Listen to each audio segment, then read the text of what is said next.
Hello friends, welcome back to our channel education and learning point. दोस्तों, ये आज का हमारा टेस्ट नंबर 45 है। तो चलिए शुरुआत करते हैं पहले प्रश्न की। पहला प्रश्न है हमारा, भूकंप के दौरान जिस बिंदु से ऊर्जा निकलती है उसे क्या कहते हैं? भूकंप के दौरान जिस बिंदु से ऊर्जा निकलती है उस बिंदु को क्या कहते हैं? उसको कहते हैं अवकेंद्र। ऑप्शन सी इज करेक्ट, यानी कि हाइपो सेंटर। अगला प्रश्न है प्रश्न संख्या है 2। भारतीय क्षेत्र के ब्रिटिश राजस्व रिकॉर्ड में महल एक राजस्व संपत्ति है जो हो सकती है। महल एक राजस्व संपत्ति है जो हो सकती है क्या?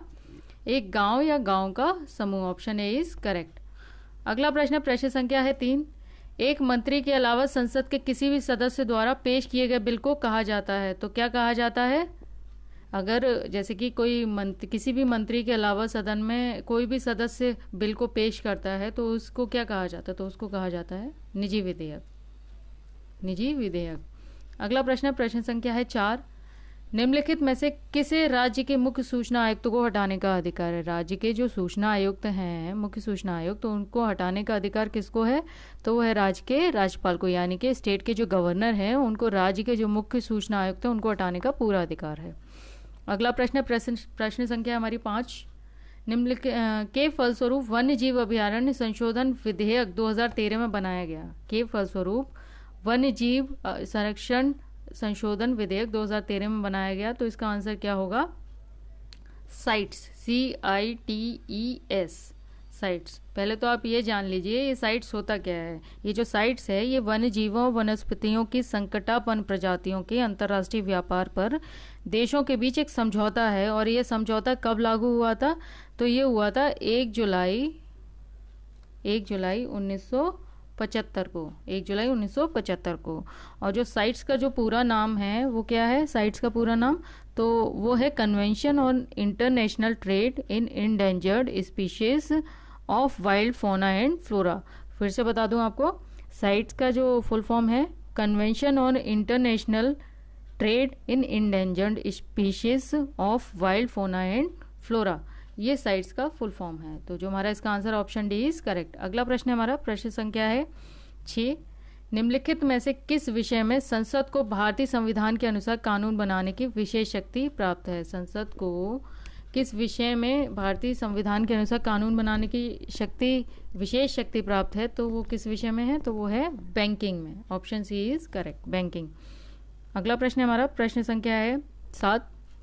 भारतीय संविधान के निम्नलिखित में से कौन सा अनुच्छेद चुनावी मामलों में अदालतों द्वारा हस्तक्षेप को रोक सकता है, हस्तक्षेप को रोक प्रदान करता है?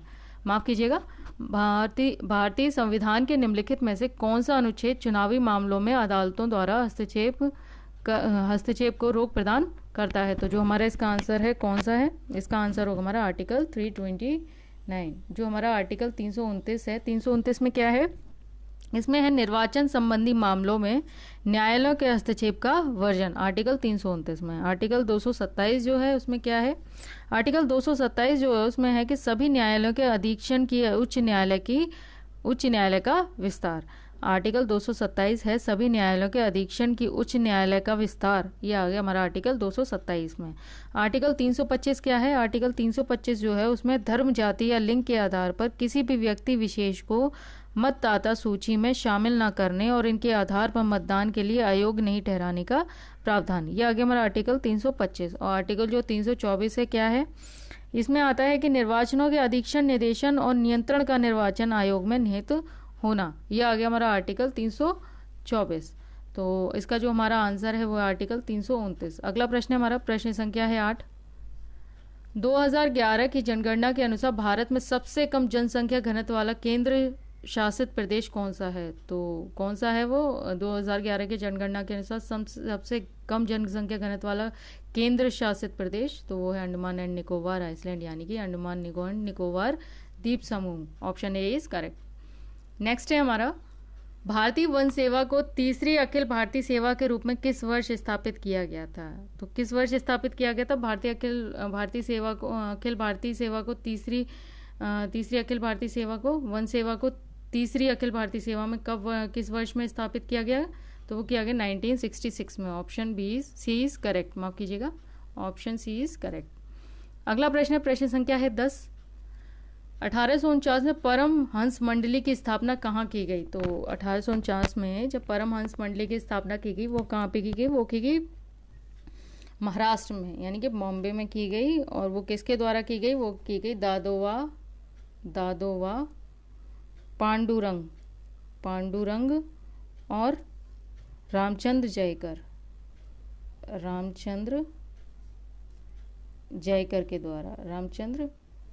के द्वारा की गई। कब? 1849 में, महाराष्ट्र में। तो अगला प्रश्न है हमारा, प्रश्न संख्या है 11।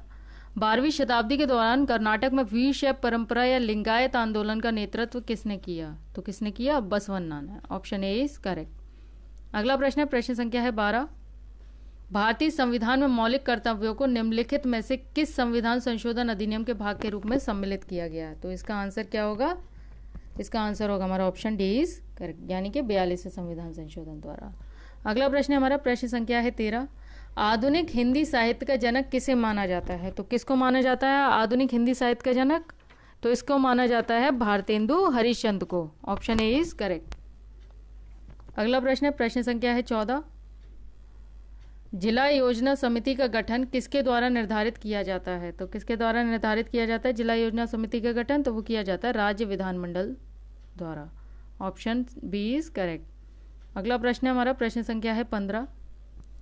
निम्नलिखित में से किस प्राधिकरण को राष्ट्रीय अनुसूचित जाति आयोग अपनी वार्षिक रिपोर्ट प्रस्तुत करता है? तो किसको प्रस्तुत करता है? राष्ट्रीय अनुसूचित जाति आयोग, SC/ST आयोग जो है, किसको वार्षिक रिपोर्ट प्रस्तुत करता है? तो वो करता है भारत के राष्ट्रपति को। ऑप्शन सी इज करेक्ट, यानी कि प्रेसिडेंट ऑफ इंडिया। अगला प्रश्न है, प्रश्न संख्या है 16। भारतीय संविधान का कौन सा अनुच्छेद उच्च न्यायालय के न्यायाधीशों द्वारा शपथ या प्रतिज्ञान से संबंधित है? तो वो कौन सा अनुच्छेद है? तो वो है हमारा आर्टिकल 219। जो आर्टिकल 219 है हमारा, क्या है इसमें आता है उच्च न्यायालय के न्यायाधीशों द्वारा शपथ या प्रतिज्ञान। और आर्टिकल 225 की बात कर लेते हैं। तो 225 में क्या है? इसमें है कि विद्यमान उच्च न्यायालयों की अधिकारिता। और आर्टिकल 210 क्या कहता है? आर्टिकल 210 जो है उसमें है कि विधानमंडल में प्रयोग की जाने वाली भाषा। विधानमंडल में, ये इंपॉर्टेंट है, इसको याद रखिएगा, विधानमंडल में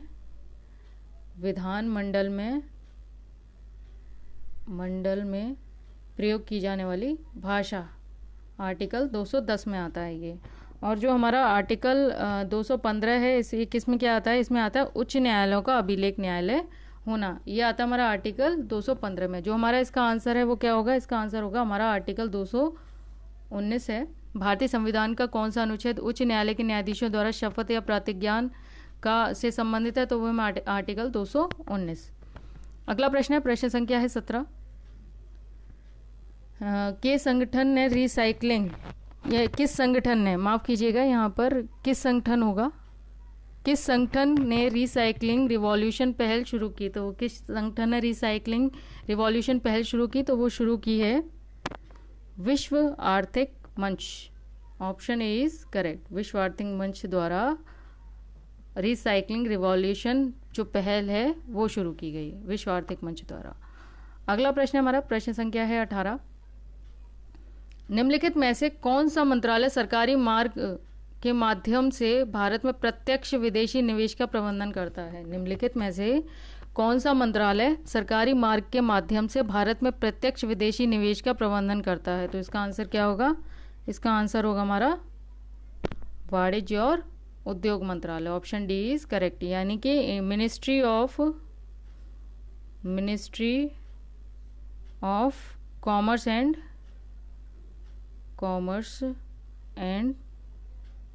industry, ministry of commerce and industry, वाणिज्य और उद्योग मंत्रालय द्वारा। तो जो हमारा इसका आंसर है ऑप्शन डी इज करेक्ट। अगला प्रश्न है, प्रश्न संख्या हमारी 19। भारतीय संविधान के निम्नलिखित में से किस अनुच्छेद के तहत राज्यों में विधायिका होगा, यहाँ पर माफ कीजिएगा, विधायिका, यहाँ पर लिख दूं मैं विधायिका।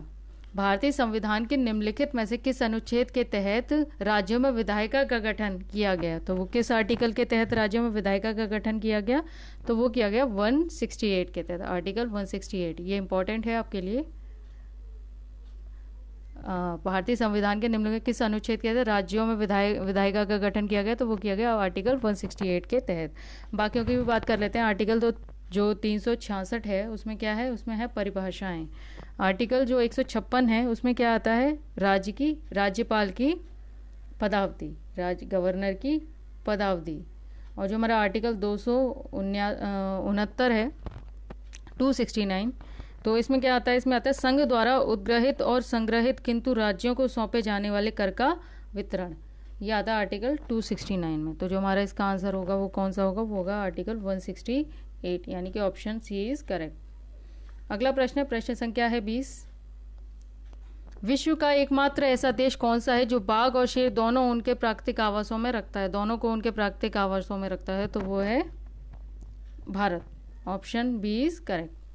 तो दोस्तों आज के प्रश्नों की श्रृंखला हमारी यहीं पर समाप्त होती है। उम्मीद है आपको ये सेशंस अच्छे लग रहे होंगे, आपको समझ में भी आ रहा होगा थोड़ा बहुत।